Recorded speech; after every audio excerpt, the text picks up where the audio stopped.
some difficult word. Can you help me? Why not? It's my pleasure. Ask. Okay. Sir, my first sentence is पैसों सिक्कों की छनछनाहट. सिक्कों की छनछनाहट को कहा जाता है jingling of coins. Jingling of coins. Sir, बादलों की गड़गड़ाहट.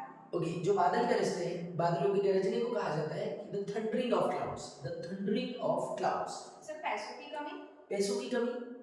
It is a phrase. इसको सिर्फ एक इसके लिए एक वर्ड यूज होता है दैट इज कॉल्ड हार्ड. जैसे मान लीजिए रमेश को पैसों की कमी है या तंगी है, तो वी से दैट कि Ramesh is hard up with money nowadays. मुझे पैसों की कमी नहीं है. I am not hard up nowadays. Sir, शेर की दहाड़. शेर की दहाड़ को बोला जाता है the rover of lion. The rover of lion. Sir, पानी की कमी. पानी की कमी, लेक ऑफ वाटर. बहुत सारे क्षेत्र होते हैं जहां पर पानी की कमी होती है, तो इसे क्या कहा जाता है लेक ऑफ वाटर. और इसी कमी को आप और दूसरे कॉन्टेक्स्ट में भी यूज कर सकते हैं, जैसे lack of knowledge, lack of words, lack of vocabulary, lack of grammatical knowledge, lack of confidence. तो इस तरह से हम lack को कई तरह से यूज कर सकते हैं. सर, पत्तों की फड़फड़ाहट. पत्तों की फड़फड़ाहट, इसको बोला जाता है the rusting of leaves. The rusting of leaves. Sir, तारों की टिमटिमाहट. Okay, the twinkling of stars. The twinkling of stars. Sir, जिहाड़. Okay, इसको बोलते हैं हम कि the trumpet of elephant. The trumpet of elephant. जो हाथी की दहाड़ होती है उसको trumpet of elephant बोला जाता है. सर, पंखों का फड़फड़ाना. ओके, पंखों का फड़फड़ाना, that is called the flickering of feathers. The flickering of feathers. Sir, कुत्तों का भौंकना. Okay, barking of dogs. Okay, dog always bark. कुत्ते जो बोलते हैं या भौंकते हैं उसको बोला जाता है बार्क. तो that is called the barking of dogs. Sir, बिल्ली की आवाज को क्या कहते हैं? Okay, mu.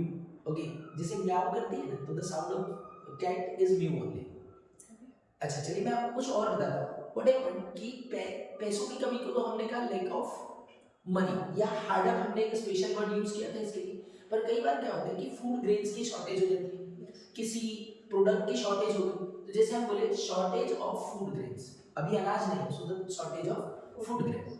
ओके, इसके अलावा भी कई ऐसी सिचुएशन है जैसे हम बोले कि गूंजती है, that is called the echo. तो you can say that the echo of sound. The echo of sound. Okay, the quality of picture. जैसे कैमरे की क्या होती है quality, so the quality of camera. तो किसी भी चीज को अगर हमें काकी के साथ जोड़कर बोलना है तो उसके लिए हम यूज करते हैं ऑफ का, और हम बैक टू फ्रंट आते हैं. मतलब हम अपने लेफ्ट जाएंगे और वो जो दो वर्ड्स जिसको ऑफ डिफरेंशिएट करना है, तो हम क्या करेंगे, पहले राइट वाला वर्ड यूज करेंगे, उसके बाद ऑफ लगाएंगे, और उसके बाद हम क्या करेंगे, वो जो लेफ्ट में जो वर्ड है उसको ले करेंगे. पर ऐसी काकी को बोलने के लिए इंग्लिश में अपोस्ट्रोफी का भी यूज किया जाता है.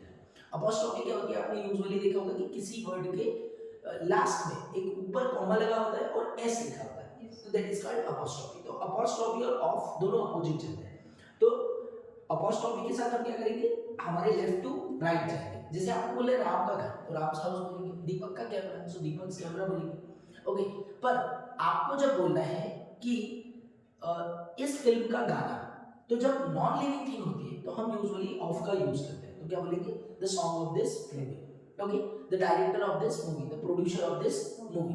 तो इस तरह से जैसे आपको बोलना है भारत की राजधानी, तो you can say that the capital of India. पर भारत के PM, so the PM of India.